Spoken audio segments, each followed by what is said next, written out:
Hello, everybody. Welcome back to the Horror Rumble. Tonight, we're doing a horror movie pitch. Kory can probably give you a rundown on that in a second. But hello. Hello. How you doing, bud? I'm doing pretty good. You excited for It's been this? crazy the last couple months. I am. Well, We had a shout out from Dan Shine already. we'll miss you, Dan. Wish you were here. Yes. And our old friend Blu-rays. Hello. Hello. Well, you got your creative hats on. I hope everybody who's watching in the chat, everybody who's going to be on the panel tonight. So, you ready for this, Jess? I guess so. All right. My creative hat. Well, It's in the we'll wash. talk about it later. All right. Let's go ahead and bring people. on. Well, our first guest entrant tonight, we have Sam from Sheebie Jeebies and Visited by Voices 1 and Region Free, or Captain Sam Face Carlson. Come to the place, come to the party where fun never ends. I forgot the rest of the Garfield and Friends theme song. I'm sorry. I was going to tie it into come on in, it's time to party with Just Cram and Friends. But then I was also trying to think of how do I fit Kory's name in this? How do you rhyme that with? Okay. Our next how are you guys doing? Entrant. Thank you for letting me jump on this stream and blow the opening so hard. Oh, you're doing just fine. Cool. Doing great. Y'all staying warm up there? Our next a little bit. Yeah. I'm sorry, there's a lag. I'll stop talking. We'll just get the other person. That's what I'm wondering. I think it might be me. I think it might be me. Maybe. Yeah. Well, we'll get him in here, and I'll see if I can fix it. Without further ado, from Region Free as well, and his channel Visited by Voices 1, we have Lauren. Hello. Hello. How are you? I'm doing all right. I'm pretty sure, Kory, you were just made into Odie. And Odie? I'm not sure you can be completely comfortable with that. Oh my gosh. Because I never could figure out how that design ended up being a dog. Can we please have fan art of this if somebody's good at drawing Garfield characters out there? Odie sort of looked like some kind of foreign punctuation mark made into a character and then called a dog. I don't know, maybe some part of a musical clef. I don't know. Anyway, we got some snow outside. It is freezing cold. And I can't do the proper devil horns like I supposed to do because the finger's all messed up. And I can't bend it, so should be an entertaining evening for me. Oh man. Quick recovery. Nah, whatever. You know, we can figure out this this lag real quickly. So, Kory. Yes. We're going to count this, right? You're going to say 1, I'm going to say 2, Sam, you're going to say 3, and Jess, you're going to say 4 real quickly. Ready? Okay. Go. 1, 2, 3, 2. Wait, no. It was a lag of an entire different sort. This is why people tune into shows, by the way, to see the live mess ups and the fact that we can count. Oh, it's always Hello. There you go, the ghost. Ghost is here.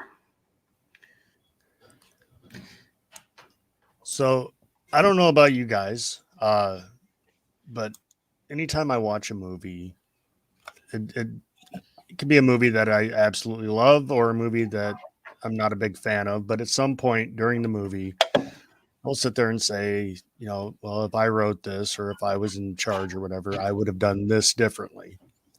So it kind of brought this whole idea to mind. So with that being said, I'm going to let Jess start with his I'm going to let Jess start with his first movie pitch, and we'll go ahead and work clockwise around. Am I coming in clear now? Is it? Yeah. Okay.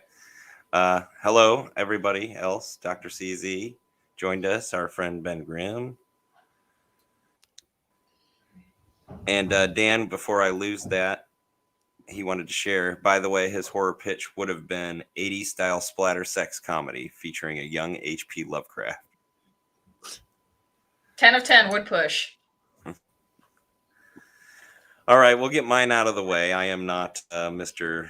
Writer of even a short story. I feel like I'm the guy who comes in as a producer and goes, oh, yeah, I like that. Oh, you need to get rid of that. This would make this better. You know, usually the people probably writers hate. So most of my pitches, I can basically take any horror franchise that I love. And I think we all kind of can. We've all had a sequel in our minds of a horror franchise we love that we want to do. So skipping all those, which I'd be here all night saying, you know, what should be the next sequel for Friday the 13th? What should be the next sequel for Jason?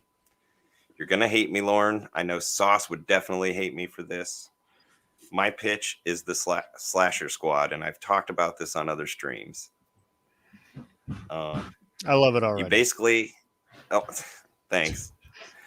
You basically have, you know, sort of a revamp. It could be even a sequel to the Monster Squad, but that would give Universal some muscle there. But you got Freddy, Jason, Michael Myers, Leatherface, Chucky, I think is going to be my fifth choice, all in one movie.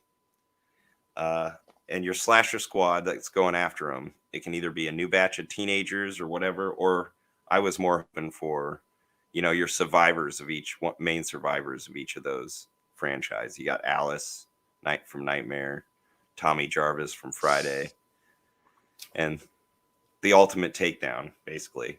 Could start in hell. Pinhead could send all these down to their respective home fields, towns, and the group somehow has to merge by the end to defeat these monsters. They converge, but again, I told you, I'm not a creative writer. I think that sounds fun. I think you have a better chance of yours coming true than any of ours. I think you basically outlined the Blumhouse plan. Yeah. I mean, if money wasn't an issue, yeah, you could get that made, you know, real quick. Just buy the rights for whatever they would cost. My question is, would Jacob be in it? Alice and Dan's kid. He's technically dead from Freddy's Dead because, I mean, he was John Doe. It just wasn't, like, actually mentioned in Freddy's Dead. Was he?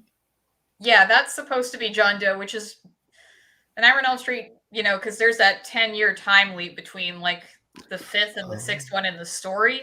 Yeah. So that's kind of like an issue. I remember one of the earlier scripts for Freddy versus Jason had brought Alice and Jacob into it, and then the characters from Jason Goes to Hell and involved their kid or the baby or something like that. It's been a long time since I've gone back and read that script, but I mean, I was okay except for the fact that Freddy turned into a Christmas tree at one point. It's a little on the nose. What were you saying, Jess?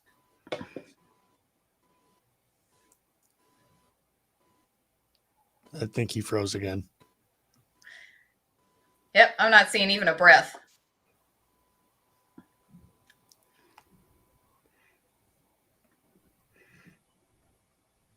Maybe if we all move just as slow, we'll understand it. We'll all catch up. It'll all be relative.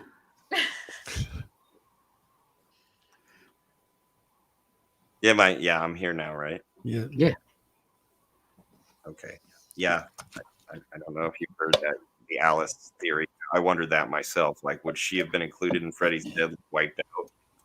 Or did she get out of Springwood? I think she's in Freddy vs. Jason. She's one of the people that wouldn't stop dreaming. Because there are a bunch of them in Freddy vs. Jason that you see, and it's like, well, what happened to them? Are they just stuck in comas? Like, why were they doped up on so much Hypnosil that they're just like, okay, I don't know. What happened? Basically.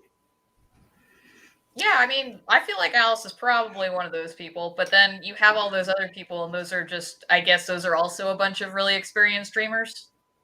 A lot to do there. Could we just bring in the cast of Dreamscape to invade like A Nightmare on Elm Street and just that because it'd balance things out, I think. That could be an interesting crossover. Isn't the snake from Dreamscape in the original poster? Yeah. Hmm. Yeah. Oh, or how about we could just have all the bad Nightmare on Elm Street ripoffs, all the Freddy knockoffs all join in the battle royale at the end. Isn't there the Indian film? I wish you hadn't said the that. India Freddy. That's from a different era of Indian films. I just want to point that out. They've come a long way in a very short period of time. Are we including fan films in this as well? Oh, absolutely. Absolutely. Any horror movie idea you can think of, we want to hear it. So There's a story some of you might have heard on other channels of Andy Dick. He on a set once he called me Smiley all night, and I just couldn't stop laughing because Andy Dick was calling me Smiley, so it didn't help. This is why I married him. Eld Bitch Horrors. Did I pronounce it? The Eld Bitch Horrors. Horrors. Can we please get Lovecraft actually adapted properly to the screen before we start making the softcore ripoffs?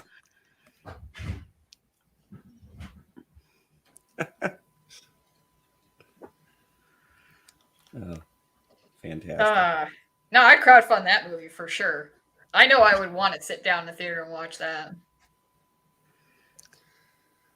Well, we have any other questions or anything about Jess's movie pitch, his idea? So Again, the Slasher Squad. Oh, sorry, Sam. Oh no, I was just, I kind of wanted to bounce back onto the fan film thing. So if like we're doing all the iterations, including the fan film Jason's, the fan film Freddy's, are we including anybody that's not supernatural in there? Like maybe just in my actual pitch, I would not include the fan film. Oh, okay, sure. Got it. I thought that was an interesting idea. No, these would be honestly. I'd want the most famous versions of these that we could get are the original guys. Obviously, I want Robert Englund playing Freddy, either the part 2 or part 3 Leatherface. I think those are the only ones of the original series left. And I don't know if Dick Warlock's too old. Use stuntmen for all the other things, but the close-ups, things like that, use the old guys. I wish my name was Dick Warlock, though. Seriously, that's like the best name. That is a fantastic name. And what was this? Is this vintage? Oh no, Mall from Hell. No, that'd be fun too. I'd watch that in a heartbeat. Yes, it is actually cold here. Well, tonight's not too bad. It's 22 degrees. Only. Yeah, it's only 10 degrees below zero or below freezing. So it's 64 here. I'll trade you. All right. It is exactly 18 degrees here. You guys, you feel it about like us, and sometimes worse. Sean McManus. All the Canadians have it worse than I do, so. Yeah, I mean that in every way, not just the weather. All right. So, Sam, what's your... I have a couple, but I guess I'll just throw out the easier one to explain.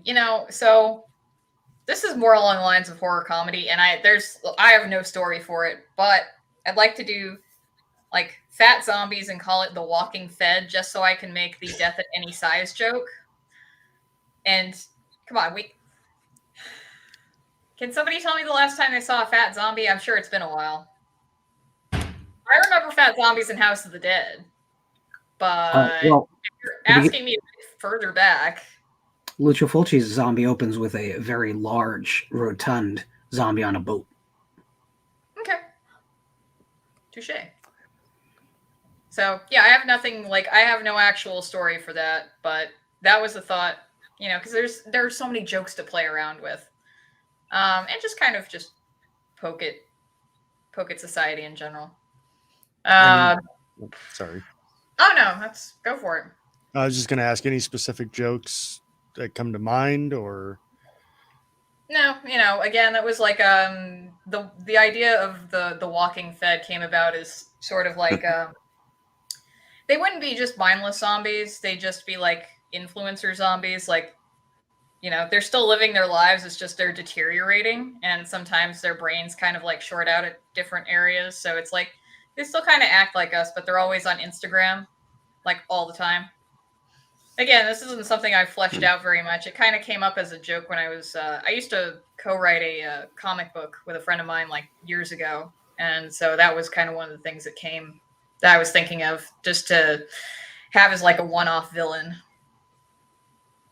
So there's that. So you really got some social commentary in there, going deep, Yeah. like George Romero.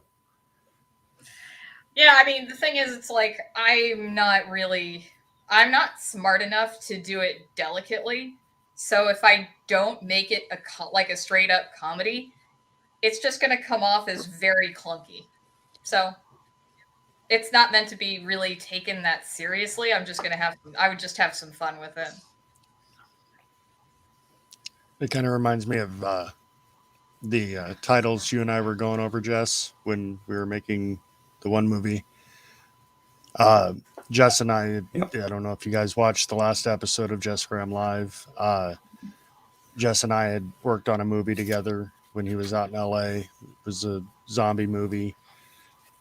The title of the movie was called They Rise, and we had a running joke that we were going to make this huge franchise out of it. And so the sequel was going to be They Rise Again. They keep rising. They won't stop rising. Why won't they stop rising? Quit fucking rising. And so on. So thought that would have been kind of funny. But Oh yeah. anyway. No, that would have been a blast too. Yeah. Yeah, I always thought. Well, and because we were talking Walking Dead too. It was originally called They Walk. Yeah, originally, yeah. Okay. Well, I mean, I have another one, but it's kind of hard to explain. Changed because. Oh, I'm sorry. Didn't mean to Give talk it your over best. you, Jeff. God, mine was all. No, I think I'm skipping. I don't know what the hell. Laura, do you want to go? Mine takes like it's very convoluted and. No, I absolutely want to hear your long, convoluted horror film that will never happen. I want to hear this. Okay, well, because I'm a Nightmare on Elm Street mark, and that's just who I am at this point in my life, and I'm not going to give that up. I would, this is obviously very much inspired by those movies, and then also a lot of different philosophies and studies about dreams and sleep in general. But I thought do something where it's kind of a squad, but you have one protagonist who has to find the other people involved in this squad, or they come across each other somewhere along the line. The thing is, the protagonist has basically enrolls in a sleep study. I'm not talking about Come True. I swear to Christ, I'm not. Basically enrolls in a sleep study or some other kind of study. That part I haven't ironed out yet. And the trial that she's undergoing basically causes her to, when she starts dreaming and actually, and basically falls asleep, it's not just like her body disappears, right? It goes into another plane of existence, right? And so it's like there's this other, it's not a parallel dimension, it's just like a dream realm of sorts. And I thought about the way I'd go with that is using vibrations and say like resonant frequencies, because if you've got, if like for example, if this was how it was going to play out, like, okay, so we're trying to decalcify the pineal gland.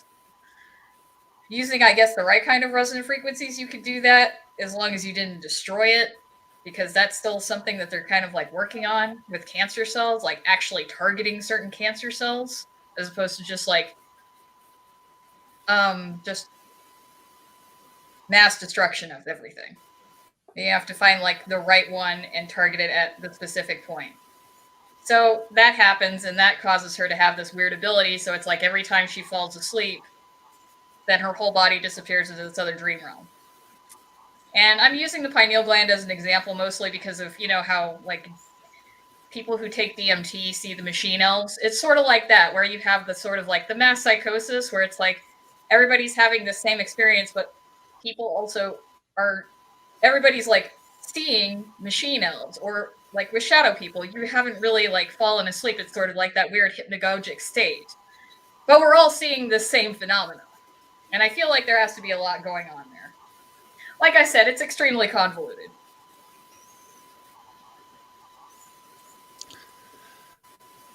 I followed it well enough. I was just going to ask you if you were still with us, Jess. See, the real test of whether that was am. too convoluted would be if we had Orc here. We could just ask him to re-explain I like the fantasy element. Oh, thank you. All right. So we have any questions in the chat or anything on any of these so far? The answer is no, I'm not high. Yet. Come on. Would I do that on a stream? Oh, you're not? No, I have. You guys aren't? I'm sober as a whore in church. Wait a second. It's been a long Me time too. since I've been anything but sober.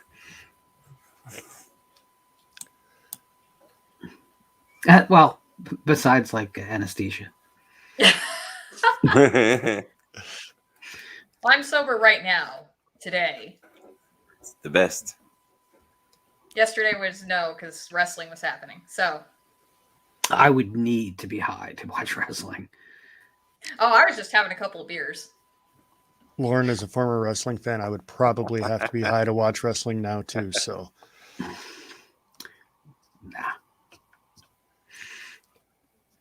But It's rough anyway, Yeah. Lauren, you want to give us your ideas? So, I mean, at least one caveat, maybe more. Obviously, if I ever actually had the chance to pitch something, I would just pitch one of my novels, right? Because that's the stupid way to make more money, right? I wouldn't even want to write it myself. I'd just be like, you really should buy the rights to Blue Eel and hire someone to figure out how to make it into a film. Do that. Bye. But if I'm not allowed to say that, which you guys should absolutely. No, you're allowed to say whatever you want.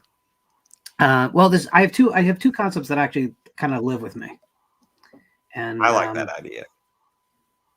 The first is really, I think our audience would like quite a lot, but I think it would be appropriately challenging and move a specific subgenre that we all tend to love in the proper direction. I don't have titles for it, but the concept would be the film starts and it's like every generic slasher film you've ever seen in your life. Bunch of kids traveling, stop at a kooky, scary store on the way, meet the weird locals, get to wherever they're going to, where they're secluded to party. And right as we get to the first insanely violent murder sequence, we get the murder sequence, and then the film goes black for a full minute. Not a sound, not a flicker of light on screen. Then we restart. But now, rather than being cheesy and like above and fun, it's an extremely realistic portrait of exactly the same events, now filmed in a really oppressive, really frightening manner. We have not changed any of the dialogue or anything that actually happens, but now it's no longer being presented as kind of a 80s fun slasher thing, but as more along the lines of what a real life situation involving a real life serial killer would be like. And the film basically keeps going back and forth between these two scenarios of these hyper glossy, fun slasher and the really depressing, like if you met Richard Ramirez or Jeffrey Dahmer, this is how it would go. But the actual plot, the actual narrative in every one of these segments is exactly the same. It's just the presentation that's different. And it would be really an examination of villain worship.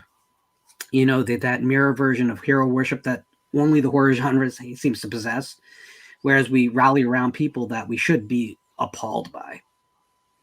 And at the final act of the film, the serial killer character would actually go into a movie theater and begin to watch the movie that we saw begin, and then that's how it would end, is a pullback on the audience all around him, and he's miserable in his seat watching what's unrolling on screen, but we pull back and we see all the audience absolutely cheering and happy and gleeful and making out, and they're oblivious to like the impact of the violence on screen.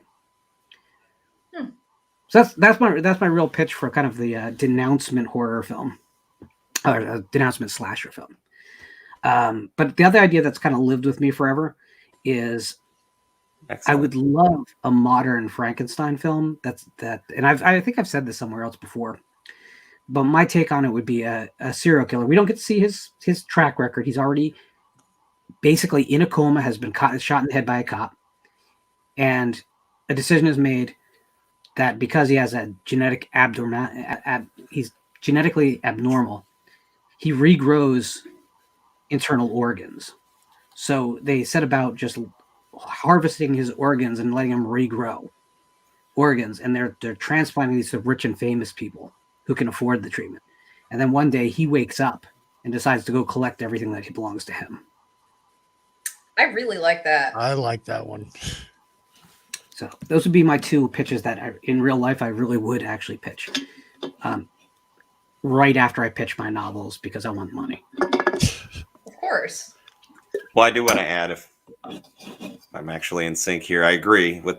I see Blue Eel as a movie when I read it. I saw the Visited by Voices Volume 1. I saw that like as an anthology movie. That could be a lot of fun too, with some shorts to the short stories, all in one. Listen up, creep show producers. You need to license something from me. Visited by Voices Volume 1 and Blue Eel, its own feature. Fantastic. Yeah. Bleak December would be much, much tougher because there's stuff in that book that I don't see a producer being like, yeah, I'm cool with that. For that matter, I'm not sure you can get an R with some of it. So that's an issue. And the older book. Finished that you did weeks ago. Then you understand what I'm saying. Yes. But I liked it very much. Oh, well, thank you. The older monster books, Snarl, Lifeless, and Eternal Unrest, would be easier.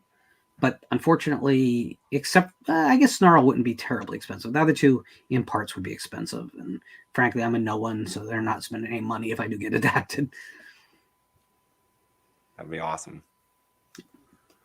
That would be awesome. Well, I hope someday. Yeah. We're not going to try and crowdfund anything tonight, I promise. No. Well, I don't think the chat's moved very much here, so. No other questions in the chat yet. Now, did you tell them that wrestling was fun? Yes, back in like 2010. No. That's very generous of you. I was a huge Hulk Hogan fan. He was going to TNA, and I was excited. So they had a hell of a roster back then. Samoa Joe, AJ Styles, Beer Money. Oh God, Motor City Machine Guns. Oh yes, and the Motor City Machine Gun, like Shelly and Sabin. Their tag team division alone was entertaining enough to watch wrestling. So, but yes, that was back then. I wouldn't say so much about it now. So I hate knowing that was over 10 years ago. Oh, body count. Yeah. That's a weird question. Well, Wait, mine's kind of obviously. And body count are going to be in this? Ice-T as well? Amazing. And all of these. I don't know. There's not an exact number, but I'd say from your typical slasher, my idea would definitely have to deliver the goods. You know, you're talking 5 major slashers. There's going to be several kills each of them. So, any of you I guys haven't have a figured rough? out the body counts for mine. Yeah, So. yeah, didn't expect that question. Good question though, Ben. Mhm. I'm a big believer in horror movies should come in at about 95 minutes. So you don't want to more than a murder every 10 minutes, and you run the risk of claws in your flesh from a cat running across your lap. Well, So I mean, I think that you're talking 6 to 10 murders tops. I really think that movies lose focus when they have too many bodies hit the floor. They Mhm. just become a drowning pool at some point. Oof. That was painful, man. It's that kind of a night. I know. It's Sunday. We're all like, we all got work tomorrow. yes. I don't. 3-day weekends are great. I have no idea what that is. So what do you got on the Kory? Oh boy. For your story, You know what? I've got your horror movie pitch. technically they would be 4 movies, but two of them, one's a sequel to the other. So, and I'll actually start off with that one because that one's going to be, well, let's just start with this. We've all seen The Omen. They've done movies, Left Behind, The Omega Code. All these movies have a similar premise. They all are based off of one theory. And obviously this would be a religious horror movie. They're all based off the revived Roman Empire theory. I personally am not a subscriber to that theory. I subscribe to the Islamic Antichrist theory, which actually meets all the criteria. But anyway, according to the Islamic Antichrist theory, the Muslims will have a 10-nation coalition, that will be headed up by one man. He is called the Mahdi. He will create or have a 7-year peace treaty with Israel and break it halfway through. This is actually according to Islamic scriptures. So, anyway, so I don't sound too preachy here. I was gonna say you're almost going out biblical here. I'm not trying to. I promise I'm not. Anyway, I'm down. Go biblical. the first movie is the introduction of the Mahdi, his rise to power, the introduction of Isa, who is the prophet. It is Islam's Jesus. They actually think Jesus' name is Isa. Anyway, they claim that he is just a prophet. So the first movie deals with these two and their eventual battle with what's called the two witnesses, who are mentioned in the book of Revelation. Anyway, so you get through the first movie. The second movie is actually called Dajjal, which is the Dajjal is the Arabic term for the Antichrist. According to the Antichrist, or according to Islam, the Dajjal will come in. He has one eye. He'll be riding a donkey, and he'll claim to be Jesus of Nazareth, the Son of God.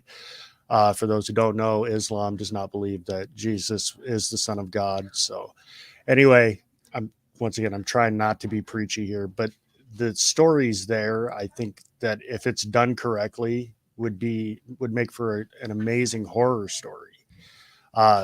If you look at the first movie from the side of Jews and Christians, I think you can see the horror aspect from that. And if you look at the second movie from the side of the Muslims, you could see the horror aspect in that. So it may just be my personal opinion, but I think that idea, those two movies would make for one hell of a horror story.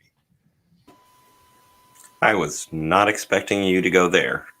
Seriously, fucking balls to the wall over here, dude. Just fucking throw it all and leave it in the ring. Sorry, I know, no more wrestling illusions. That's a good term. It's the horror rumble, so it works here.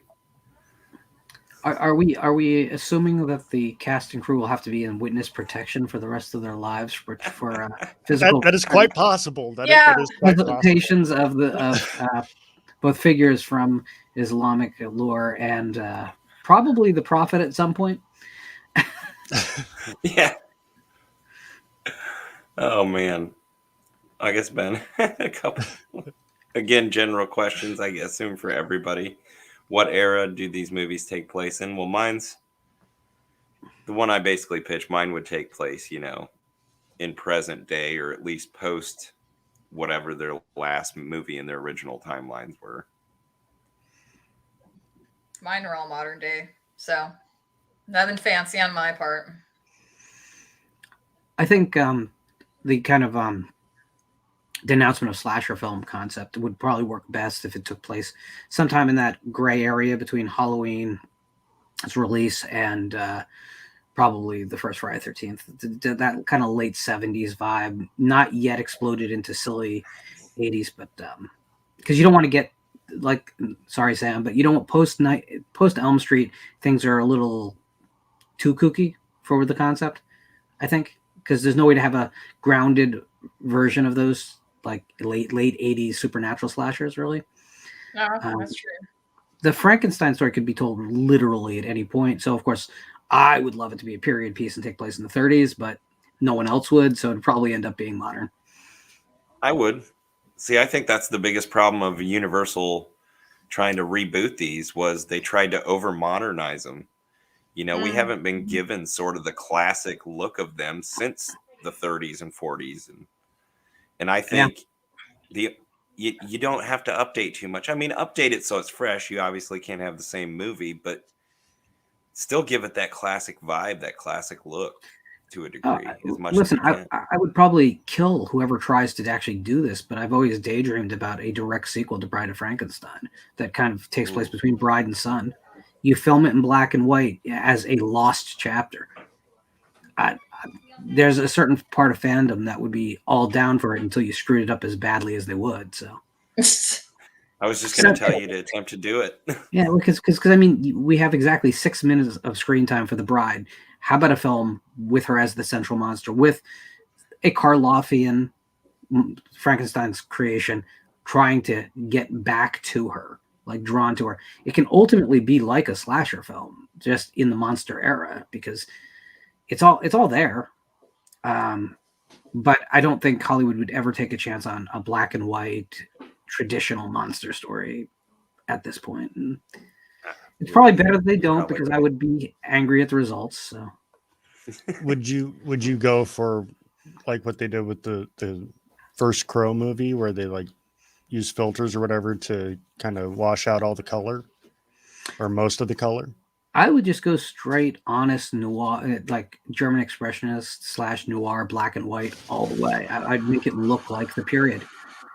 I don't know, but that's me. Like I realize I'm in the minority here. Most people would rather just see a very, very, I don't know, modern take on it, and which is why we got Frankenstein Created Women. Which is why we got The Bride with Jennifer Beal, and that's why we're getting the new one whenever it happens from Blumhouse. The temptation to update and just rewrite the story is too great. But it's just not working for him either there, so why not take the risk? Well, Invisible Man made a lot of money and a lot of goodwill is out there for it. I don't like that movie, but it's a beautiful film to look at, just not to think about. So, yeah. I still liked it. I was surprised that it was as good as it turned out to be for me. So, because I really didn't have any expectations for it, so maybe that's part of it. I mean, I've seen the 33 version. Claude Rains is fantastic. He's so gleeful and just really enjoying himself. And those special effects are still disarmingly good. Right? Holy crap! Like, dude, Invisible Man 33 holds up. Holds up. And it If you've shouldn't. never seen the original, just don't watch anything else until you go back and watch that. 89 Well, years when it old, first right? came out, you, Lauren, you told me, oh, you need to watch that. I'd like to hear your perspective on it. And then the next show, I was like, yeah, you wanted me to watch The Invisible Man, right? And you're like, yeah, but I didn't like that movie. I did well. Thanks.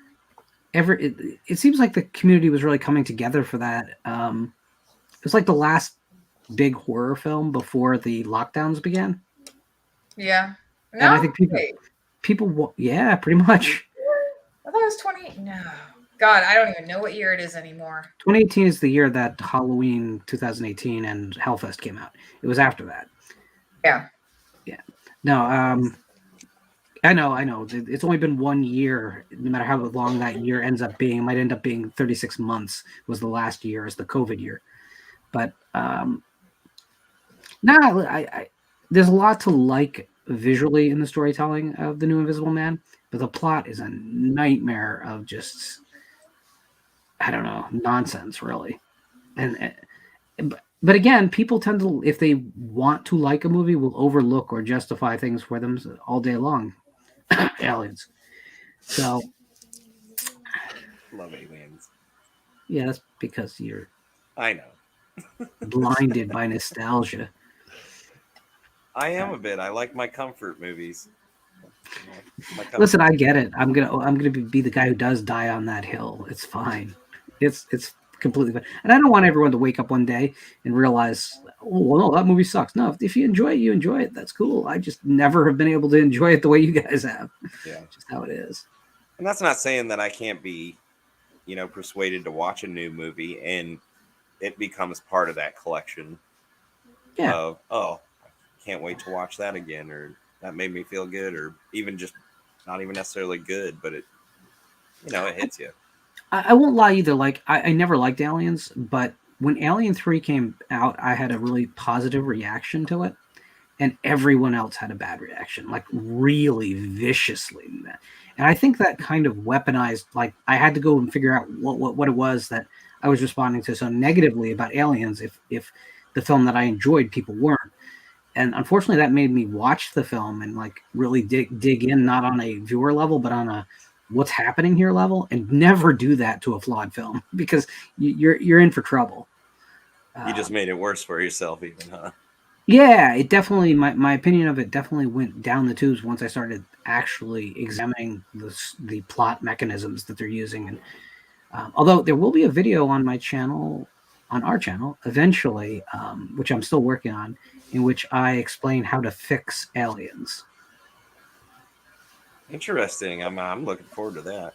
A second queen. I'm going to get so much hate now over this one. It's not funny, but it all works. Well, I'm one that does support you in Alien 3. I don't know why either. It doesn't have the best effects, but I thought the whole story was fun. The movie was fun. It wasn't slow. It was just a good time. I think, though, like, the rotoscoped alien effects are jarring at times. All the man in suit stuff is probably the best in the series, though. it's a weird combination. There's shots that you're like outstandingly beautiful creature shots, and then there's some motion shots where you go, "Oh, that's." People think it's bad CGI, and there's like no CGI in that film except for one shot. Yes, we did talk about that. You told me how they did it, and I was blown away. Yeah, I thought it was CGI, and it wasn't. There's one shot of CGI of the creature in that film. That's it. But unfortunately, the film, those shots are what they are. They're not perfect. But you know what? I've always thought the Queen Alien in Aliens looks like shit too.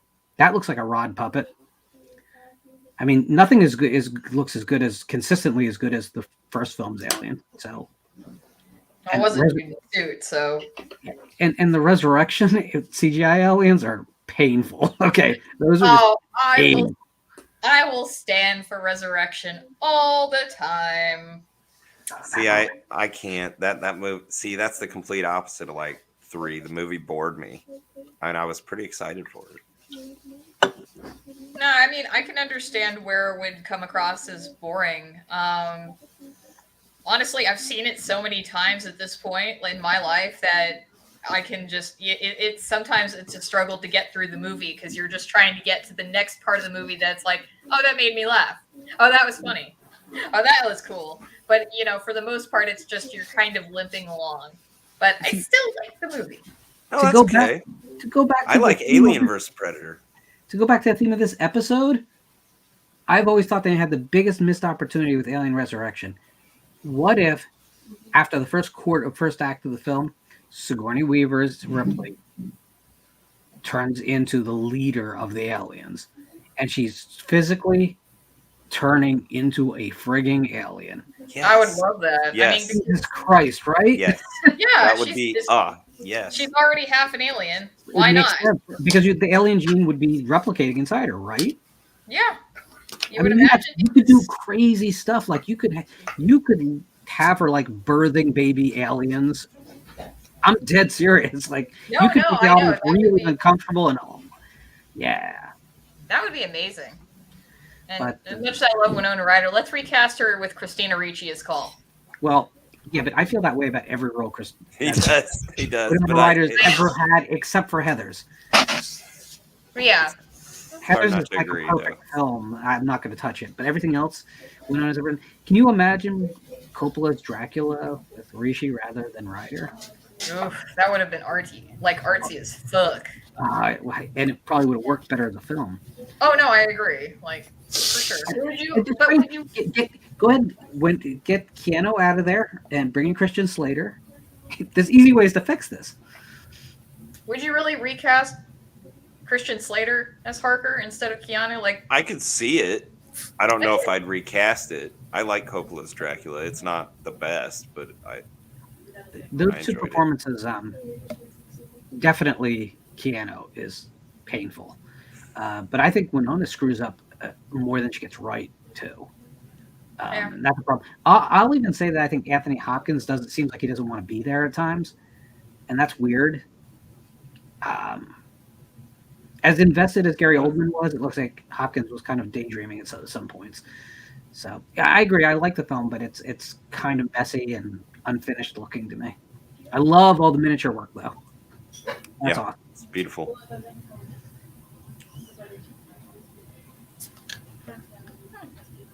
I still don't know why Lucy and Mina kiss in the garden, though. That's never made sense to me. I It have was no the idea. 90s. Barely. 90s. It would have been amazing if just like a Candlebox song just strums up just at that moment. God. You guys Oh. did not think you'd think of Candlebox today, did you? No, not at That all. was not on my list. Everything Candlebox ever released sounded like an Alice in Chains rejected track. Like they were like, we can't put this on the album. It's too shit. Let's release it as Candlebox. Everyone would believe that conspiracy theory. Candlebox has threatened to remove their music from Spotify. Sorry, I'm still writing that meme. It's still funny.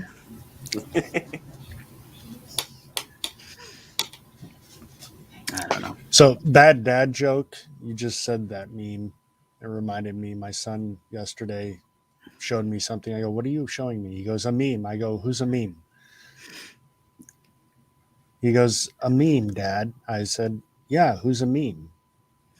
He goes, "What are you talking about?" I go, "What are you talking about?" I go, You talking about some friend of yours or something?" He goes, "Why would I have a friend named a meme?" I don't know. I don't know who you talk to. It could be from Iran or something. Bad dad joke. Sorry. That was, man, you were in that for the long haul. You weren't Yeah. just He beating was. that out. He stuck with it though. He just kept shuffling the deck while speaking. Oh. So let me ask you guys, like, if you could repitch any film in a way that would get it not made. Like So we'd we want to wouldn't have stop it from it being So made? give your worst pitch of an existing movie because you want it to not have been made. So any exec would have said, no, we're not making that. And I won't do Aliens. Okay, I'm gonna need a second. So there's a lot of movies I hate. There is. How do I pick just one? Any movie that basically like ruins your franchise or throws it totally off canon would be one for me. So let's just go with Halloween 2018. Ooh. So I've got a Halloween movie, and yeah, Jamie Lee Curtis. We should get her in it, but she's not Michael's sister, and that'll take a lot of people off.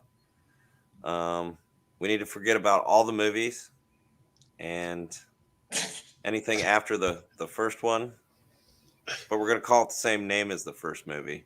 I think that'd be pretty cool. Yeah. So wait, is are you pitching this, or is like Beavis pitching this? I'm just trying to be like some dumbass so it doesn't get made. I really wish it just wouldn't have gotten made the way it was. We're gonna get the original actor back to play Michael, except I'm only gonna use him in a long shot once for less than a second.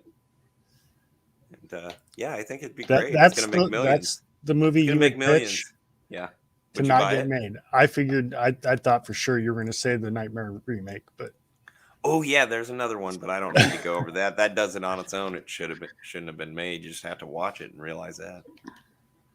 Yeah. I wouldn't categorize it as horror, but the last Terminator movie definitely I would have. Dark Fat. Yeah. To this day, I have- still have not watched that movie, and I won't. It's disarmingly bad, but it's not. The funny thing is, it doesn't rise to the level of awful, and that's the problem with it. Like, it would be better if it was awful. It's just insulting all the time. Like, you watch it in disbelief that a film that looks as good as it looks is as bad as it is, but it never gets to be bad enough that you can actually root for its badness. It's just not an enjoyable film. My mom has been on a tear of watching anything Terminator related lately. And so mostly that's cool to me. well, I finally got her started on the Sarah Connor Chronicles because she hasn't seen those. So I'm like, okay, hopefully this will work for a while. Because everything else is like 2 not available seasons. for free on streaming. Except maybe the first Terminator. I like Genesis, but yeah, I just couldn't. I don't like Salvation, and I couldn't do Dark Fate either. Or Dark Fate, as you I love called it. T3, so So do I. Nice. I would really. say that T3 is probably of the sequels is my favorite of the franchise. I don't I think mean- it's better than 2, but I think it's better than 2. I Really? don't, but I enjoyed the fact, and Jess and I were actually having this conversation earlier. I enjoy the fact that it finally ties everything together. You finally see everything that they were talking about in the first 2 movies. So, and as much as I'm not like a huge Star Wars fan, I'm a fan of the episode 3 because for the same reason you finally see them tie everything together, everything that they had talked about in the original movies. So Terminator 3 has problems. It relies on some goofy humor at really the worst possible dramatic times. But if you strip just a few scenes out of the film, it's really stronger than most people give it credit for.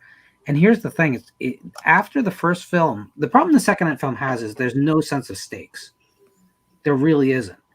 It feels like a sequel. It feels safe. You're watching Jim Cameron write one-liners for Arnie to deliver, and there's big action sequences that actually don't progress the plot at all, which is a problem, I think. Like, big shit happens, and then the next scene, they're just walking on to the next scene. Like, there's no consequences. And it happens over and over in that film. And then it has that big, like, center section in the desert where nothing happens for 20 minutes, and we're supposed to still be excited. And we're just praying that Robert Patrick shows up so that we can watch, a decent actor for a while. Nice. But the third film has a sense of stakes to it. There's kind of like, because they're saying, okay, you didn't avoid shit, it's going to happen anyway. And, oh, by the way, we're not going to, it's kind of anti-fan service, which I like. Like, oh, Sarah Connor, you like that character? No, she's fucking dead. She died of cancer. Get a life. right? So when Dark Fate tried to do the same thing, they did it badly because they gave it this big heroic moment. Whereas the third film just put it as, no, we're not even going to give you that. You get to see her coffin. That's it. But there's a real sense of like darkness to that movie that the second film desperately needed, I thought. And then of course the ending is just a big downer, which you automatically get points in my book whenever the good guys freaking fail. So Yeah, but you know what? Yeah. You know what T2 has that T3 does not have. Edward Furlong, I Ben rest my Budnick. case. But besides Edward Furlong, You Could Be Mine. Oh, Guns N' Roses, yeah.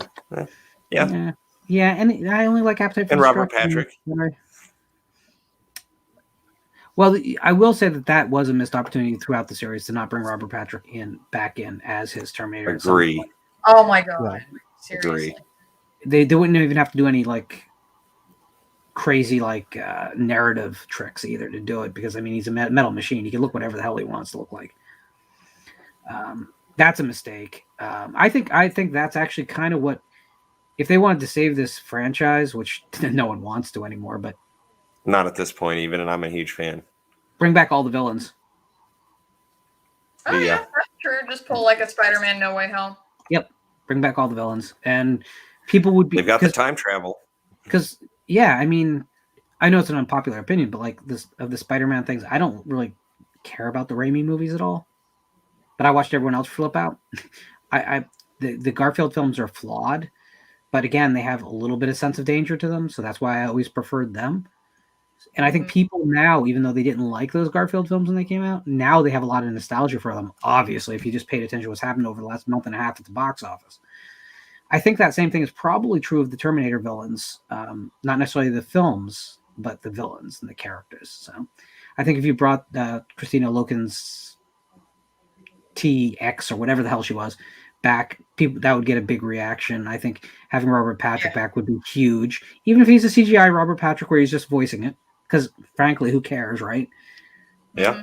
And you know, you probably could have perfected the A84 CGI Arnold as well. I think that would all work for the fan base. I mean, gotta let Linda Hamilton go though. She's the part of the fan that doesn't work. She didn't work in Dark Fate at all. So No. well, I mean, you know, if you still have nostalgia for Robert Patrick as the T-1000, just go watch that like 10-second season Wayne's World 2. It's fine. Jess has a Which was man-crush brilliant. on Robert Patrick, so Love those movies. I've worked with him. He's brilliant. He's brilliant. Really? Cool. Yeah. I always liked him on X-Files, even though I know it's like when it was like Doggett and Reyes, you know, kind of took over with from Mulder and Scully. I know a lot of people were like, I like those seasons. I was like, no, these people are cool. I like them. yeah, I like those characters. Unpopular opinion, but I think the X-Files needed those last two seasons to go in a different direction, because if anyone the after the fifth season and until what was that, seventh season that they took over, like those seasons are pretty rough with the original cast in place. Oh yeah. I always thought they should have introduced a bunch of characters, made the X-Files division grow, and maybe increase Mitch Pileggi's role a little bit as kind of like the bullpen leader who's be safe out there at the beginning of every episode. So you wanted to turn the X-Files into 21 Jump Street. I was thinking Hill Street Blues, but yeah. I mean, you know, that's not a bad idea. If they were going to reboot X-Files somehow, that's a good way to do it. I'd be more interested in that. Like, reboot the TV series. Let's just do that every week. I'm interested.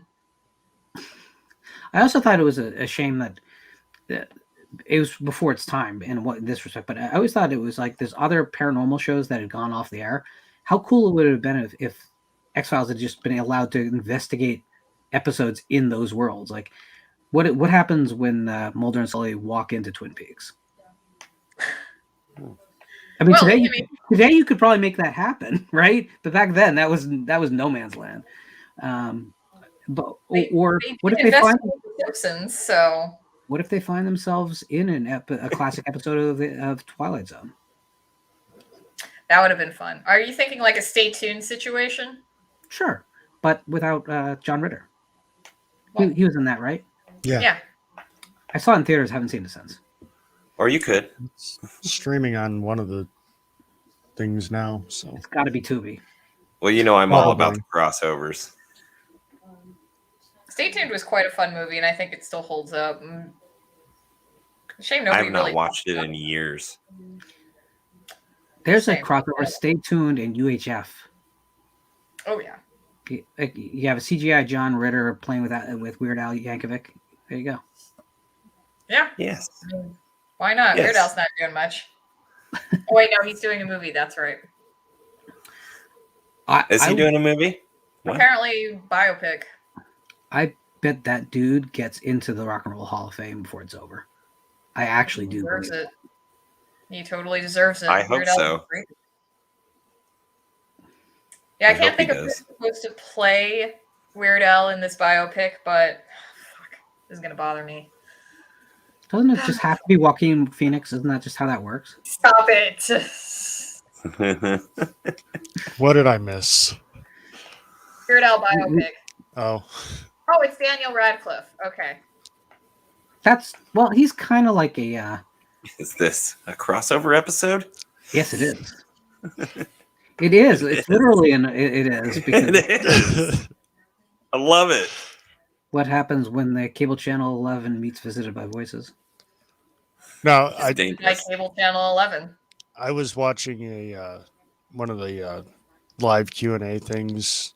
I think it was like promoting the last season of Supernatural, and I always thought it was funny because my one teenage daughter absolutely loves the Vampire Diaries and shows like that, and Jensen Ackles and God, what's the other guy's name? Jared Padalecki. Yeah, Padalecki. we're talking about the last episode of Supernatural. The last scene is them pulling into this town or whatever where the Vampire Diaries takes place, and you see them get out of the car and like walk away, and the screen goes black, and you just hear screaming. So I always thought that would have been kind of cool.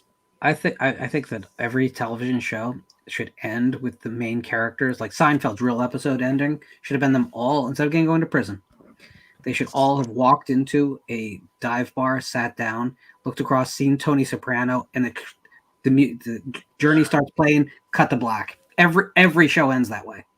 Every show from now on. I'm okay I with wouldn't that. hate it. I mean, I'm on board with this idea. Wow, The Simpsons is I gonna mean, have it would be so much better than some bad endings I've seen, though. You know, Did you where guys I'm ever kinda like, see okay. that I Dream of Jeannie reunion movie? No. What year did it come out? Because I may I have seen have. Like I was a kid. 91, Yeah. 90, Yeah. 91, somewhere in there. It is I the saw saddest fucking thing ever filmed. Spoilers if you ever come across it, but like it's funny for the first hour, and then basically like Jeannie has to cast whatever like fairy spells, whatever, to make everyone forget her. And it ends like with all kinds of tragedy coming down, and it does not end on a good note. They took this light, fluffy show that everyone remembers as the silliest thing and turned it into the biggest tearjerker known to man. Oh man, I may have seen Maybe that, that's but why I don't remember it all. It's brutal. It would have been something I would have watched back then because it was Sure. probably in its height on Nick at Night or something. People also forget that Alf ended with the government getting a hold of Alf, and they're going to autopsy him in the final episode. That's right. It's true. And I love that But- show. And But everybody remembers the meteor it was the Ice Age and dinosaurs, right? yeah, the meteors are falling. They sit down for dinner. Yeah, it's Everybody freezes to death. Everybody remembers dinosaurs. Nobody remembers the I Dream of Jeannie movie. Oh well. yeah. That reminds me of the conversation you and I were having earlier, Jess. We're talking about if we were retitling old Nick at Night shows. So, like, instead of Father Knows Best, it'd be Lorne Knows Best. Instead of My Three Sons, it'd be My Two Corys. Yeah. What was the other one? The Many Loves of Hayden Cornelius. Ooh, no, I don't want to watch that. Well, that would have been. Comfortable places. Oh, Dr. CZ Death. But then they had an Now TV movie. Yes, they did, and as much as I love the show, I think the movie just didn't do it justice. But it continued on him being captured by the government. I think the Alf movie. Do you guys realize? Project Alf. Do you guys realize there's been like 5 Knight Rider television series attempts? Yeah, they No. really want to make it a thing. Yeah, they kept like every 4 years or so trying to bring Knight Rider back since it went off the air in like '86. It's crazy. I mean, and they're all like batshit crazy bad ideas. And only one of them. I was a fan like 3 or 4 years old. I like Knight Rider. That's when it was on. Knight Rider was big when I was older than that. But I'll tell you what, I have this memory of the network premiere of Miami Vice, because for like, no kidding, like 6 months before it aired, they had this promo that played, and it was this 30 seconds of like, Don Johnson driving the highways of Miami at night with Phil Collins playing. And it did nothing. No, that was all it was. There was no explosions, no gunplay, nothing to tell you what the show was about. Just Don Johnson, kind of lit in neon, driving a Ferrari through the streets of Miami as Phil Collins can feel it coming in the air tonight. And that's what it was. And everyone was buzzing about it. Like everyone needed to see this thing called Miami Vice, not knowing a damn thing. That sounds like something that wasn't even shot at all for the show. It was strictly shot for that promo. It's actually in the first episode, but it's like it's incidental in the episode. But like, it's just he stole the show on that 30-second promo. But they played it like for 6 months. It started before summer, I would love for them to take another crack at The Crow as a TV show. Really? Do less martial arts and more of the gothic setting, and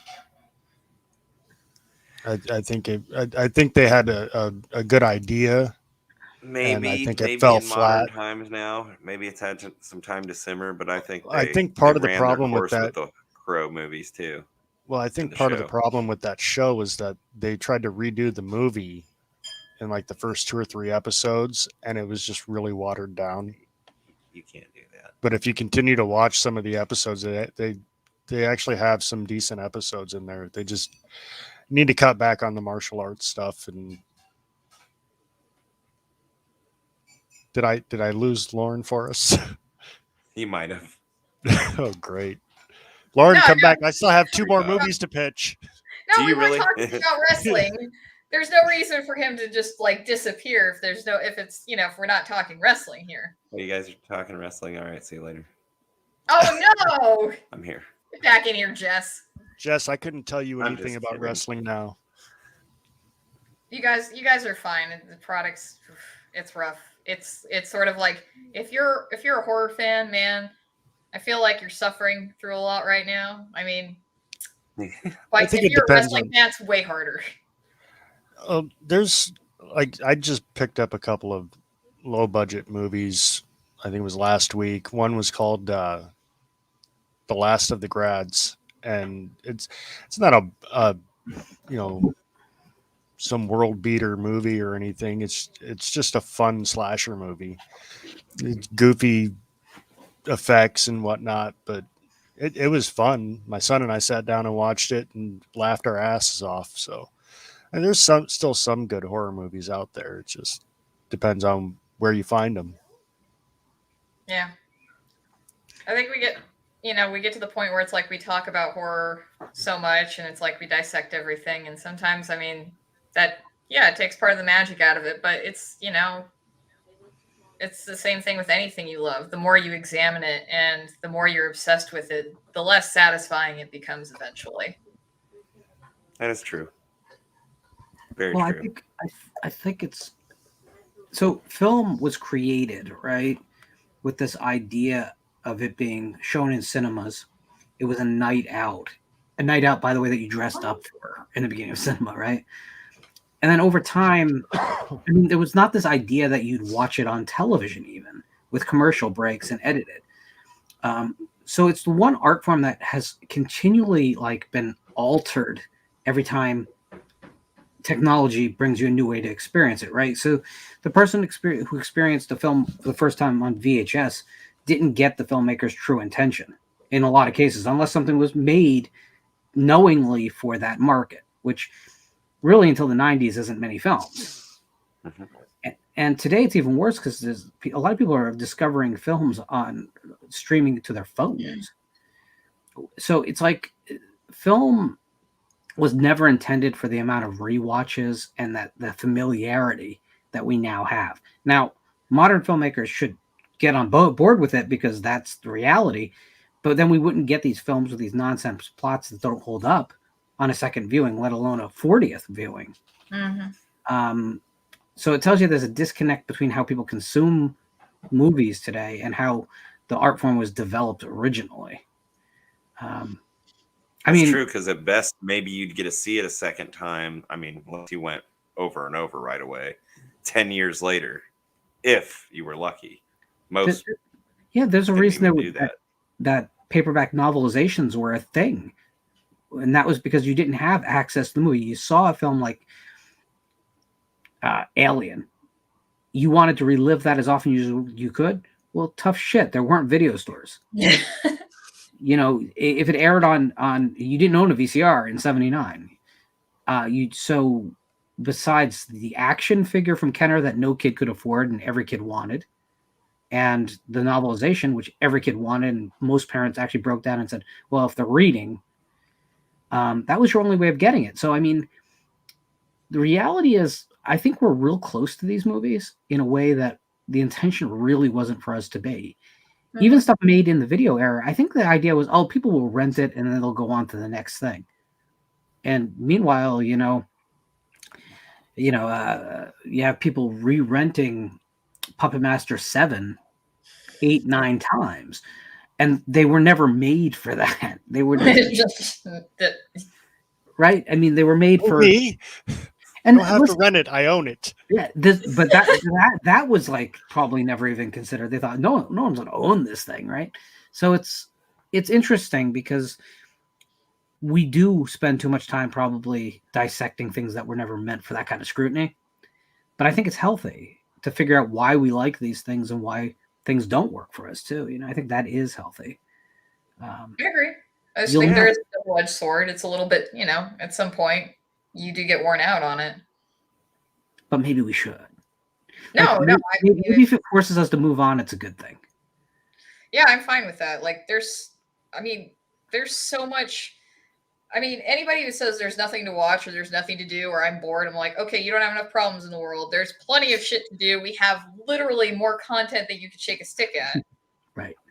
Yep. I mean, trying to discern the quality, maybe that's a little bit more difficult. But I don't know, go do anything else than what you normally do and you won't be bored. And get out of your own comfort zone for once. That's I think. Shameless plug, but I mean, Sam, until I forced you to watch the Heart Never Forgets. Well, I mean, you didn't force me. I volunteered. You volunteered to be forced to watch. I was voluntold.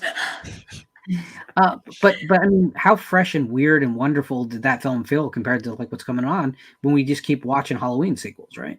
I mean, to be perfectly honest, the thing that really got me attached to the movie that, really that sets it apart from a lot of horror movies where it's like the building up of the characters. I actually gave a damn about the characters. And I can't say that for Halloween Kills. I can't say that for Scream 5, even though you brought all these old motherfuckers back. And I mean, like,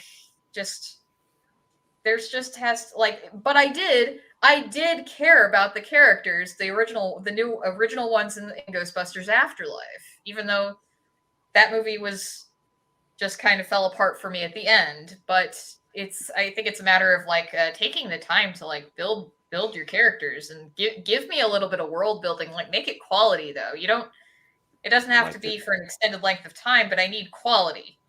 And yeah, like Halloween Kills and Scream 5, everybody's flat as a fucking pancake. Or horrifically working against their own interests. Yeah. Because the plot needs to happen. I use the word plot in scarecrow quotes for both those movies, by the way, because they're really assemblies of scenes. Yeah. That is How do- definite for Halloween Kills. I haven't seen the new Scream yet, but Halloween Kills for sure. Well, they both kind of have some of the same problems. I will give the other film that came out last year that I equally don't really have any love for, which is the Candyman thing. That film at least was trying to have a true plot. We could say it didn't succeed, but it was trying. It tried harder than Halloween Kills. Yeah, Halloween Kills has nothing. It really is just, how do we get to the cool scene with the guys who now live in the house? How do we get to the cool scene in the car where Michael's outside and they're trapped? And I have this punchline kill, whereas like a woman ends up shooting herself. Okay. Well, the whole movie is Whatever. how do we get to basically Halloween ends? We have to fill a third movie. Yeah. In a way, or a middle of a trilogy. And how cynical is that, right? Yeah. Actually, Exactly. I heard a rumor on Twitter that Bo Starr was supposed to be in Halloween Ends, the sheriff in 4 and 5, and I'm like, oh, I thought we weren't doing that. I hope that ain't true. Well, just like every time they rub it in your face, every little hint from Halloween 3 to this and that. Oh, I know. We're ignoring those movies, but here you are. Yeah. A little taste to remind you. I would be less upset about that if the movies themselves were good enough to support it. Yeah. You know what I'm saying? But I also think there's something to be said about mood and atmosphere being gone from that franchise. I mean, the first film is the first film in that franchise because it's so time and place all the time. It gets away with palm trees because it feels like Halloween in Illinois. Think about that. That's insane, but it's true. Like you're there and in that moment and living that life for the duration of that film. I'd say the second film is close. You can kind of see the formula already being like too closely followed, but it still feels kind of like the first film. I don't think that the franchise ever got it back. I don't think they ever got the feeling of the season ever again. And just putting decorations in windows does not work for me. I'm sorry. True. But no, I mean, there are really great new films and you should search them out. Start a new obsession today. Go outside your comfort zone if you have to. There's plenty of great films made in America that don't get the light of day. There's films from outside our borders that don't, if you are comfortable with subtitles or sometimes horrific dubbing.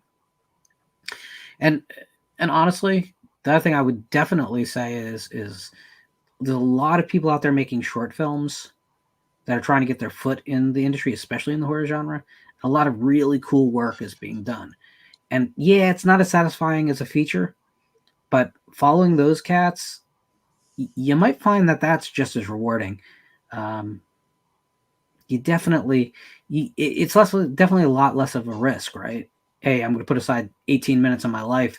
If it falls flat, cool. At least it's not an hour and a half of my life or 2 hours of my life, such as like that horrible James Herbert adaptation, The Unholy, that came out this year. That's like one of the worst things I've ever seen. Last year, sorry. It's COVID. It's all the same year. COVID year. 2000 COVID. Yeah. I did like Censor though. Like Censor rocks. Group talked about, yeah. Yeah, Censor absolutely rocks. Saint Maud was amazing. There's a film that's on Netflix called The Wastelands, which is just, it's one of the more depressing things you're ever going to see, but I love the fuck out of it. There are really great films. Last year, Zombie Ready came out. Again, if you can deal with subtitles, you won't have more fun with a zombie film. You just won't. There's plenty of really good stuff that comes out. And I'd even say sometimes from very commercial places. Like, I really thought the film Separation had more going for it than people saw. It's cool that everyone didn't feel that way, but everyone can find that movie that they connect with. But just something, they're not going to be titled something Part 9. They're not. I promise you. Yeah. That's too bad because I love all Part 9s. Not true. I hate Jason Goes to Hell, but Oh, let's not even start that. So You you're a wanna hear big about fan of the that, Nightmare on Joe? Elm Street reboot. not a huge fan. But I don't think it's as horrible as Jess makes it sound. So It is. I have to be with Jess on this one. I went and seen it in theaters, and when we got out of the theater, I immediately text Jess and told her Threw I up. love this movie. It's a great movie. You got to go see it. And then when it came out on DVD, I bought it and I watched it, and I was like, oh my god, this movie is so boring. Yeah. And then 6 months later, I watched it again, and I was like, it's not that bad. And then I watched it again a couple of years later, and I hated it again. And then I watched it 2 weeks ago, and it wasn't that bad again. So I have a love-hate relationship with this movie. So Quite literally. hi, So Mandy. I was just checking to see if the 9 thing holds up. And here's the thing: the Did ninth you call Godzilla film. Amityville 9? No, I did not. The 9th Godzilla film is Destroy All Monsters, which pretty much rocks, so that works.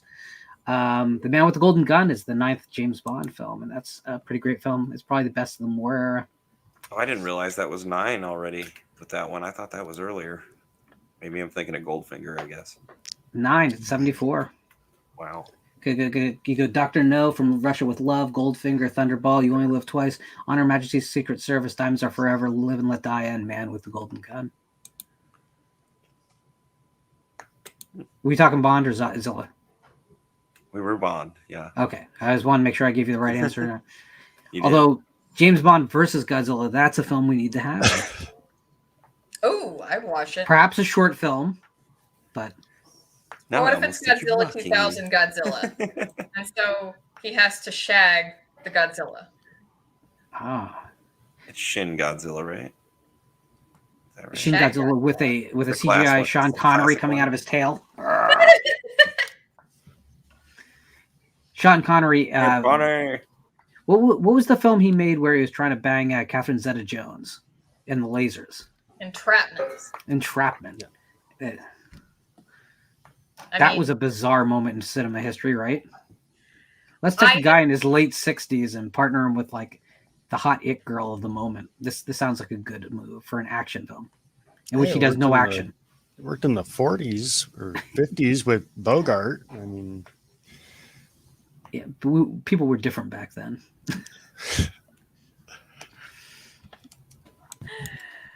well, Everyone. I What were you?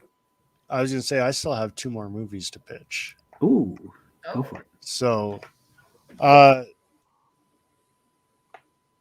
trying to debate on which one I want to do here, but all right, I'm going to go with this one here. Since the first one was so bold, I'll go with another one that might be considered bold, and I might actually get death threats for this one, depending. Remake Willy Wonka and the Chocolate Factory as a horror movie. I mean, it could work very easily. Make the Oompa Loompas cannibals. Have Robert Englund play Willy Wonka. I mean, that fits. That tracks. Crispin Glover, but go ahead. Oh, that's not a bad choice because, yeah. Don't Crispin leave me on Glover. this one. Jess left already. I'm coming back slightly for that one.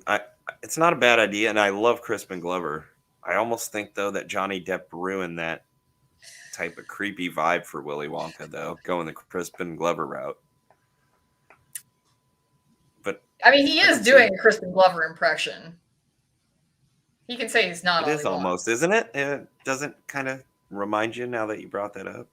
It's like a weird, yeah. It's like a weird combination of Michael Jackson and Crispin Glover. Wow, I'm really uncomfortable now thinking about that movie. Yeah, it's an I was really excited for it too. It is an uncomfortable movie. Give me Gene Wilder any day. Go on, Kory. Sorry.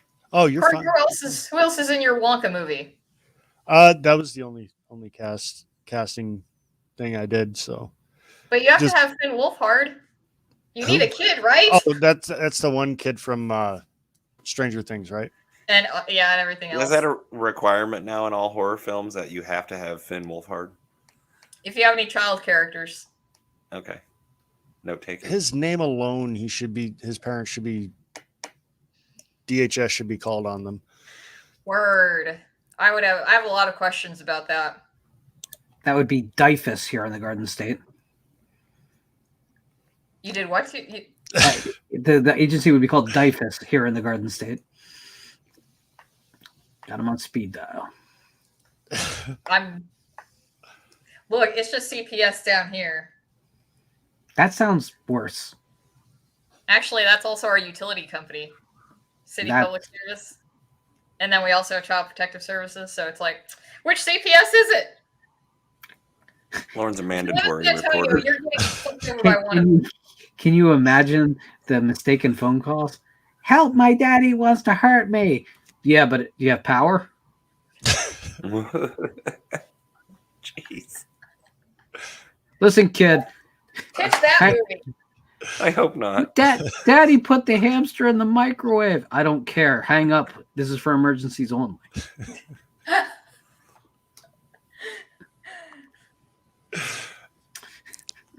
Something about a hamster in the microwave. One. This is why Hollywood will never come calling for me, by the way. Yeah, screw Hollywood. It's going independent now anyway. You can make a good fucking movie. You sit down in the theater and we go from the production company's logo directly to a shot of a hamster spinning on a carousel in a microwave before it explodes. So that's the first image with no warning that you're going to get it. So. I'm in. Me too. I'm sold. You know, Hollywood, if they were smart, which they're not, they would be calling Lauren Dixon to buy the rights and actually make them and not just buy them to hold them. Oh, well, they can buy them to hold them as long as they get paid. I mean, an option doesn't pay as well as the rights, but I'll do that. No, but when you get that thing made, then that option turns into bigger bucks. So only if you have points on the back end, which I probably wouldn't. They'd probably screw me. That's true too. There, you don't want Hollywood calling you. Screw them. Hi, this or is they Hollywood. screw you. Hollywood calling. No. All of Hollywood is calling me.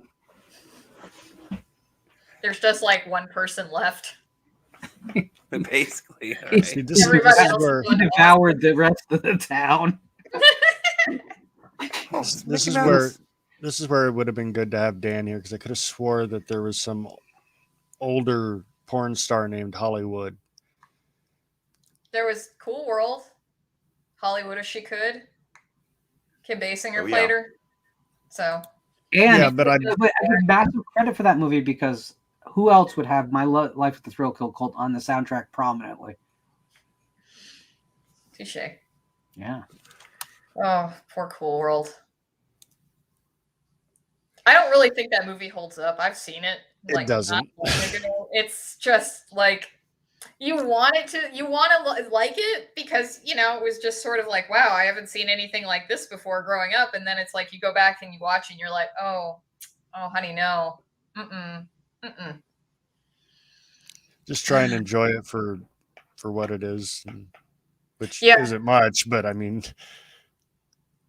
that fucking spider nails is like the best part of Cool World, probably. Yeah, that might be it. I got one more movie.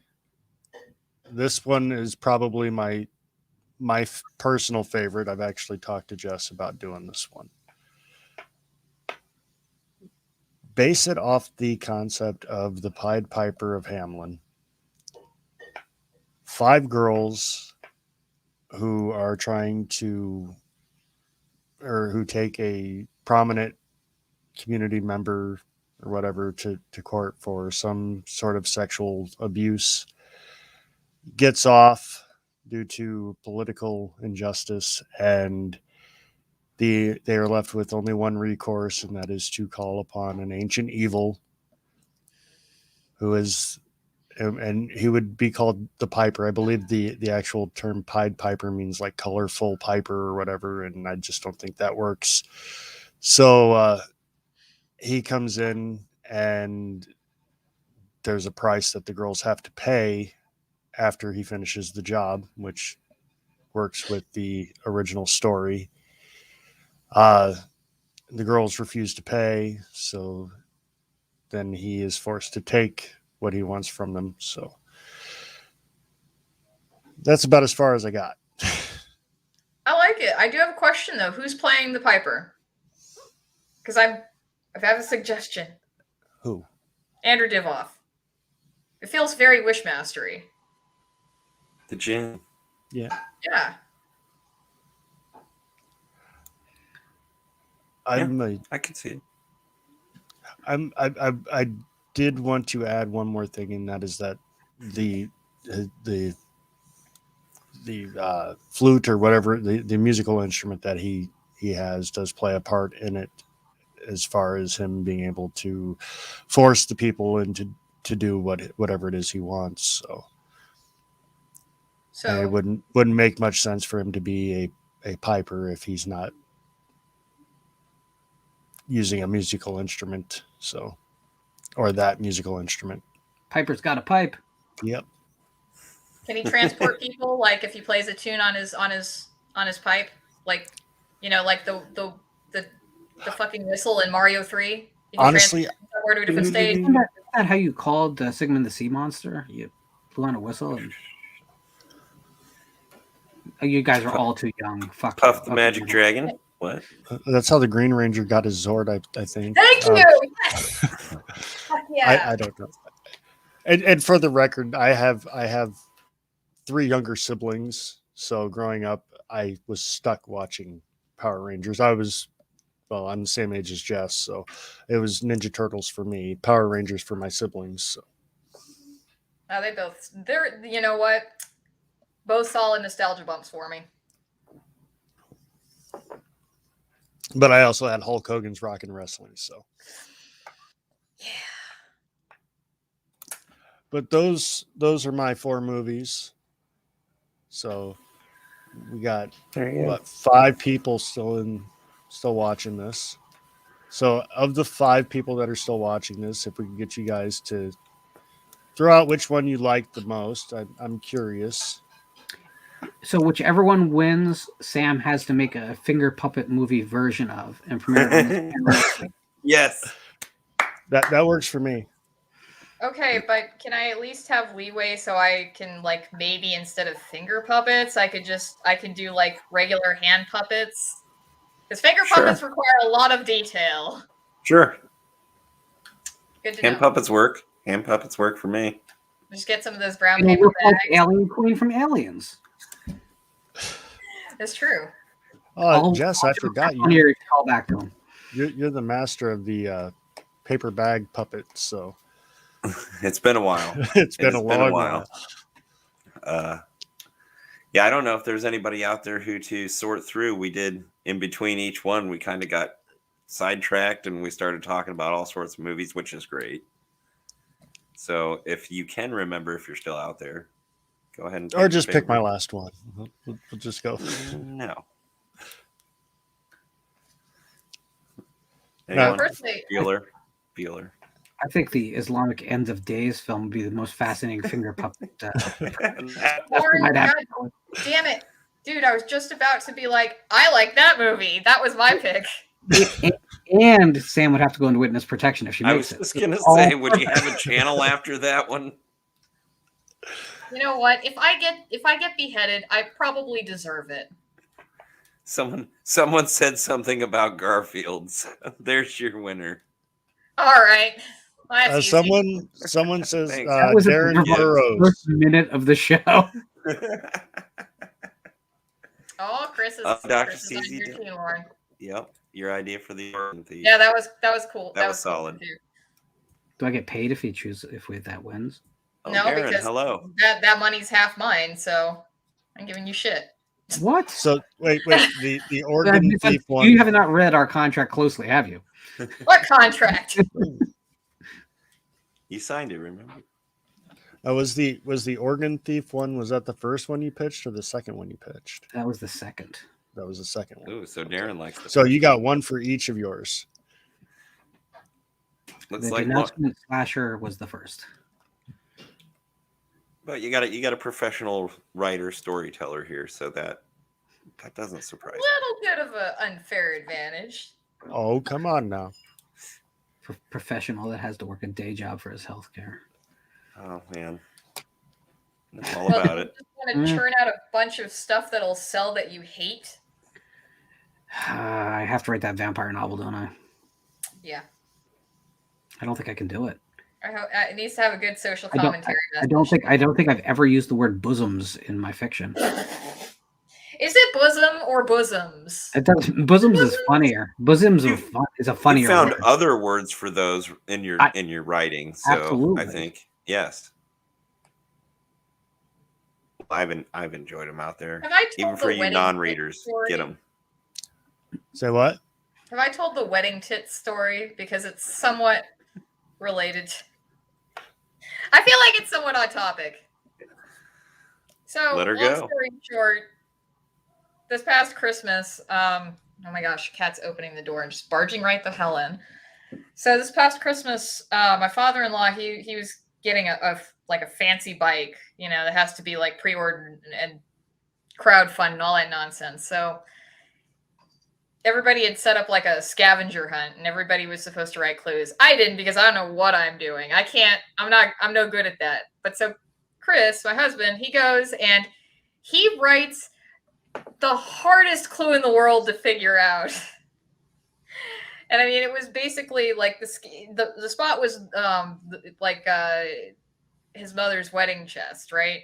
And so we're trying to get his dad to figure out wedding chest. And he keeps coming up with wedding tit. And he came up with wedding tits. And I lost my shit. And then everybody else started coming up with other things. There was marriage memories, nuptial num-nums. I don't remember everything. But yes, Nuptial so, num-nums. Lauren, if you need any of those. That's a short wedding to be made. Yeah, Yeah. definitely. Right after the don't parking shirt. Nuptial num-nums? Yeah. So we need someone to break a tie here because this is not right. I don't know. I just I think got you three went other it all people around. watching. I think you went it all around, No, Lauren. I don't think so. Well, There's a few hanging chads out there. there is. But I don't know if that's going to change now. They've all gone silent. Did they score a field goal at the football game or something and you lost them all? That may be true. Though I think the game should be over by now. Oh, it's never really over. That's correct. They'll be back. It's a vicious cycle. So anyway, what's coming up on your channels? Is Sheebie-Jeebies getting any new content? I know you both got stuff coming up on Visited by Voices. Yeah, I'm not doing anything on Sheebie-Jeebies right now, mostly because my real life is crazy and everything's on fire and somebody keeps pouring gasoline on the fire. So I'm like, I'm not even gonna try. I understand. I don't know, Lauren, what are we doing? Oh, Thanks, that's so Gibbs. nice. That's so nice. nice. He's Can the I get best my liar I chicken know. All winners in his book. Well, but to be fair, he isn't a bookie. Are you sure Gibbs isn't a bookie? No, he's not. Visited by Voices 1. What's coming up? So what's coming up? We're finalizing some dates on some guests, so I can't really announce them until one of them is a really, really exciting guest, actually, that it is from the world of film. So not a literary guest in this case, although we have a couple of those that we're trying to figure out exactly a date on too. We also have some pre-recorded videos coming out, and hopefully we'll be starting some really different programming probably about mid-March. But you won't have to wait long before the next pre-recorded video. There should be a fairly I don't know, fairly experimental flashback sequence coming out next week that is costing me way too much, anxiety trying to put together. So I can understand that too. I'm throwing together some of the shows. you'll see a Dixon family heirloom in it. Is it the Hellfest mask? It's not. He has shown that I think Right on this there. show before, but Yeah, definitely. that would be a great family heirloom. Do you want to see a Hellfest to get the prop? If it's right there, grab it. It's I'd right love here. to. Always. That's it. Have I shown? Hell was that supposed to mean? That's Yes. actually what I look like when I'm hangry. This is the first thing that's actually the first amusement park Let me bring you up. scarer that's in the film. This is the one that jumps out at the three girls who walk into the first park in the pre-credit sequence. It's the way he's a werewolf who jumps out. This is the mask that character is wearing. That is the actual mask. That is awesome. He's on the screen for about, I don't know, a second. That fake hair looks really nice for fake hair. Like, it looks like it's really well conditioned. Like, I have real hair coming out of my head and it doesn't look that good. Yeah. Yeah. Well, I don't know what you guys are talking about. wow. Whoa. Ugh. Wow. Yeah, no, yeah, at some point I will actually finish the examination of Hellfest that started at the very beginning of my channel, but I think that might be the last video I do before I die. So. Well, you can They need to check make a those sequel out. to The that links movie. will be in the description below for both of your channels. And What do you guys got coming up? Us? Yeah. Us? Oh, wow. Jess, I believe, is going to be doing a strip poker thing by himself. Wow, I'm not watching that. I don't even know where that came from. Him and Hayden are going to be doing a No simulcast. offense, but So I'll be washing my cat that day. I'm none taken. I don't think I'd watch that show. Yeah, there was kind of like I really understand you, Sam. Is I should have had a Jess Graham live out this month. That didn't happen. So now it might turn into a 6-episode season instead of 8, which I had planned before the summer, but that's okay. Just life. So hopefully I'll be back in February with one of those, and not to put you on the spot, but definitely before this 6-episode run, I'd like to have Lorne on if he will, but we'll talk in private in case if he wants to say no, which is fine too. So vote in the chat how I should answer. Yeah, no. So how should I we do get that? one that says no, one that says So yes. if you don't want me to be on the show, thumbs up the video. This way you can't lose this way. I can't lose, huh? Oh, I'm sure they would love to see you. And I have questions I think that not a lot of people or you don't get to talk about as much or don't on your channel or anybody else's. So Sounds absolutely dangerous. it could be. It could be. It's But I a think it'll be. cakewalk. I've done it. You can do it. Trial by fire. We were supposed to have a giveaway stream this month, and like Jess said, things happened and weren't able to get to it. So we were hoping to at least be able to do that next month. So sorry for anybody who was looking forward to that this month. We will get. Don't worry, it's nothing huge. It's just we wanted to do something because we finally hit 100 subscribers and should be fun. And of course, we'll be back with Horror Rumble next month. That's usually the plan, unless if it all comes crashing down. I'm voting for the meteor. Me too. I think we'll get that Islamic Antichrist before we get the meeting. Oh my God. And we might not be back next month. So we'll see. We'll see when the phone calls come in. But I guess thank you all. And until next time, we'll see you.